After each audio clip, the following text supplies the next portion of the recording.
Hello everyone, welcome back to my channel, That Model Railway Guy, and welcome to another video on my 00 gauge modular layout. As you can see here, I have another module in the works. Yeah, this is going to be the buffer stop module eventually, which is why it's quite a small module. But when the scenery is completely done on this will eventually join up to those two modules that you see in the background there, and that will then complete phase one of my modular layout build, and I'll be able to move on to doing the station area, which is something I'm looking forward to and I'm quite excited about.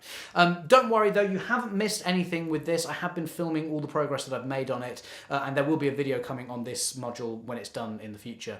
So don't worry about that. But I did say in the previous episode of this series that in this episode we would be looking at how I am joining the baseboards together, how I'm aligning the track and all the scenery and everything. So yeah. Now, I don't know if you've heard of Freemo at all, but Freemo is essentially a modular set of standards that is mainly used, I think, by HO American modelers. I'm not entirely sure on that, but that's kind of mainly what I've seen of it. But it's an incredibly popular set of modular model railway standards that if you build your layout to these same standards, you can then connect your layout up to lots of other people's modules, and it's incredible. I mean, they hire out these big halls, you know, they'll get like 50 of these modules together, maybe even 100. I mean, it's incredible.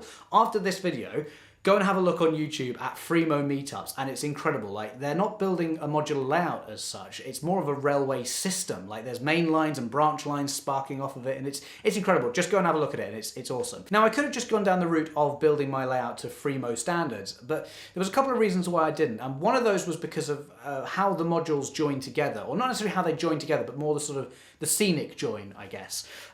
Now, if you have a look at these modules, you'll notice that basically wherever the two modules join together, the scenery has to be flat at that point, and there's a very good reason for this. So imagine that you're building a module and you've got a nice big rocky mountain all over it. It looks fantastic, it's great, but you don't necessarily know what the next module along from you is going to be next time you go to a meetup. It could well be somebody who's also modelled a big rocky mountain, but it could equally as well just be someone who's modelled a big flat field, and it's very flat. And so therefore, if your rocky mountain goes right up to the edge of your baseboard and then just stops like that, you're going to get this weird kind of drop off where there's no scenery there, and it's just going to go to a flat field.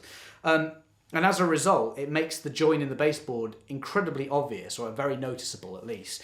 The way Freemo gets around this is that it states in the standards that all the scenery at the baseboard joins has to come back down to baseboard level, so that it's flat along the baseboard join, so that everyone's modules kind of line up with each other, and there's, you know, you don't get any weird variations in height or land contour or anything like that. Whatever happens in the middle is totally up to you, but at the very edges it has to be flat, and then everything will join up.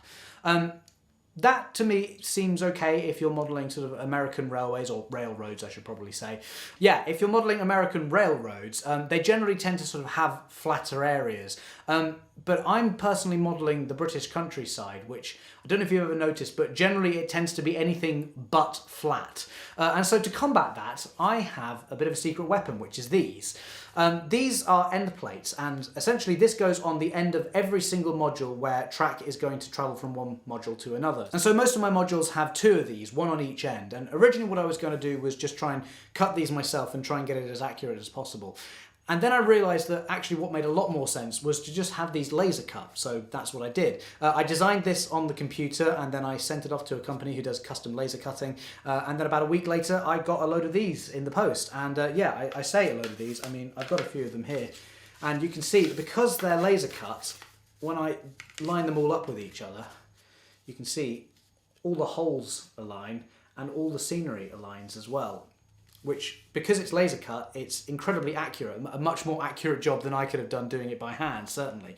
And it's great because it means that if I ever need to order more of these in the future, I just send them that same design again and they'll cut exactly the same thing. In fact, this is the second batch I've ordered of these. The first batch, which are on those modules over there, work perfectly well with these. And essentially all this is just a custom profile for the land, which is consistent across the end of every single module. In the same way that Freemo modules always make sure that their scenery is at baseboard level at the end of each module, all I need to do with these is make sure I build my hills to follow the contour of these end plates. And if I do that correctly, when I join all my modules up together, no matter which order I put them in, I know that my scenery is always at a consistent height. And I think that'll just look a lot better than having it just be completely flat.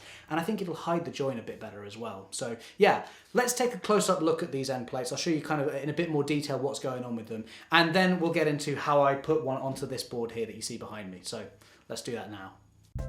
Okay, so taking a closer look at these end plates, you can see I've gone for a sort of gentle slope down towards the track.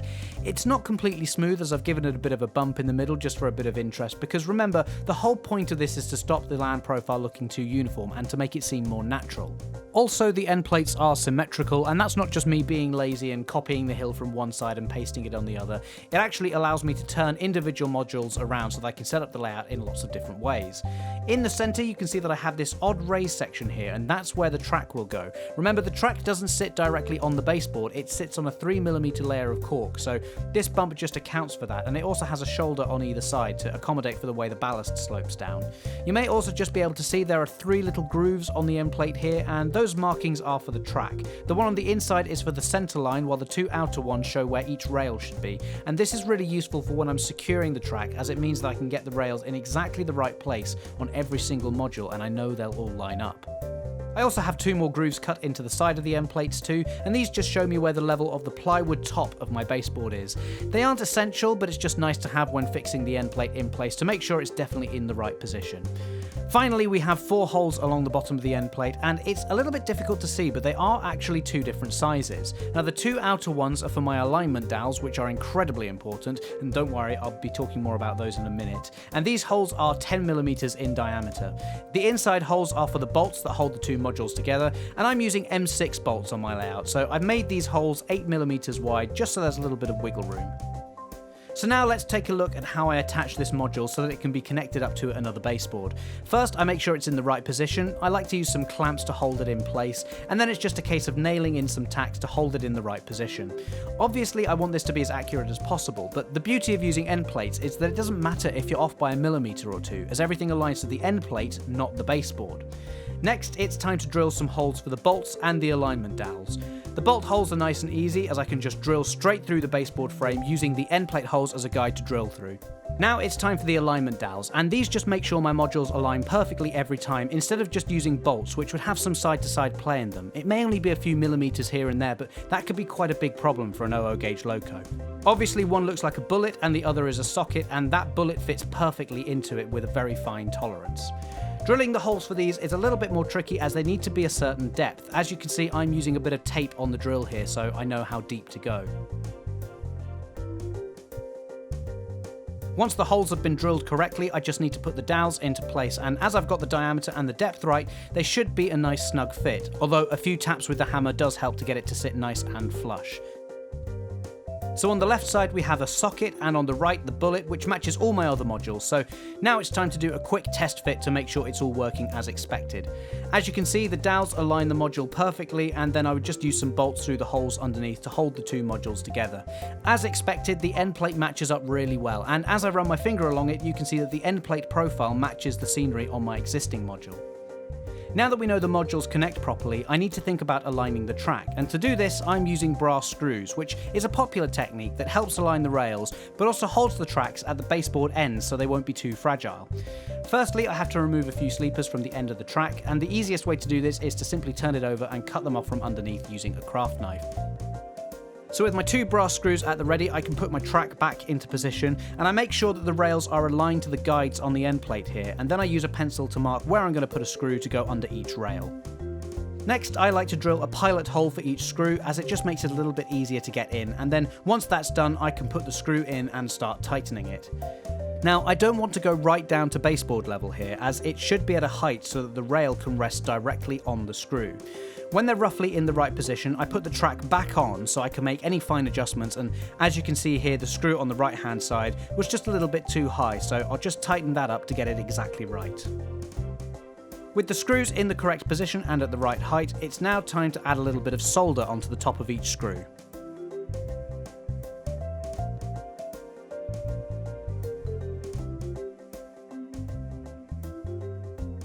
Then once that's done, I'll move the track back into position, sitting it on the screws, and now the tricky bit is soldering the rail to the screw. Again, don't forget that I'm using the marks on the end plate here to show me exactly where the rails need to be. This is really fiddly the first time you do it, and I'm by no means very good at soldering, but it does get easier the more you do it. Sometimes I like to add a little bit of solder onto the sides too, just to make it even more secure, but once the rails are soldered to the screws, you can see that they are fixed into position and they're nice and solid, which means they won't break or move out of position anytime soon. And when that's done, it's time for one final test fit to make sure everything is working as expected, as I won't really be able to make any adjustments once I start adding the scenery. Here I'm joining the baseboard up to one of my curved modules again, and as you can see, the track is aligned perfectly. The combination of using the end plates, the dowels, and the brass screws to keep everything aligned has worked incredibly well, and just to prove it, here's a bogeyed brake van going over the join. As you can see, the transition is incredibly smooth here, and the brake van isn't jumping or getting caught at all. In fact, it's as if there isn't even a join there at all. But essentially, this is how I'm using my custom end plates to help align the modules so that the track and scenery all fits together in the way that I want it to. So there we go, guys. I hope this video has kind of answered some of the questions that you all had about how I'm joining my baseboards and aligning all the track and the scenery and everything. So yeah, a couple of little extra points just to mention.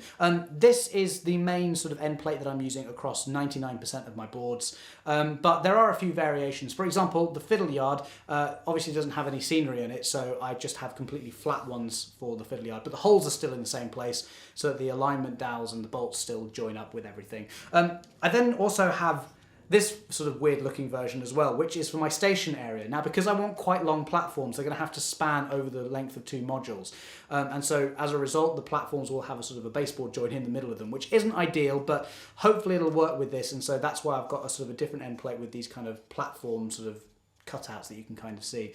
So that will only be used on one module, or rather one end of 2 modules. So they will join up together like that.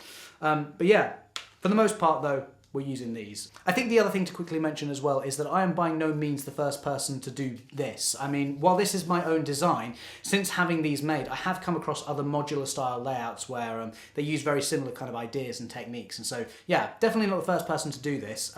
But hopefully by making this video, it might reach a wider audience and maybe it'll inspire someone to have a go at this themselves. So yeah, I think that's everything for this video. Thank you so much for watching, everybody. Hopefully over Christmas, I'll be able to get this module finished off, and then in the new year, we'll have a full video on that. But yeah, for now, if you haven't already, then please do make sure you subscribe, like, leave a comment, and hit that bell icon to get notifications as well, especially if you want to keep updated with how the modular layout build is going. So yeah, thanks again for watching, and I will see you in the next video. Bye!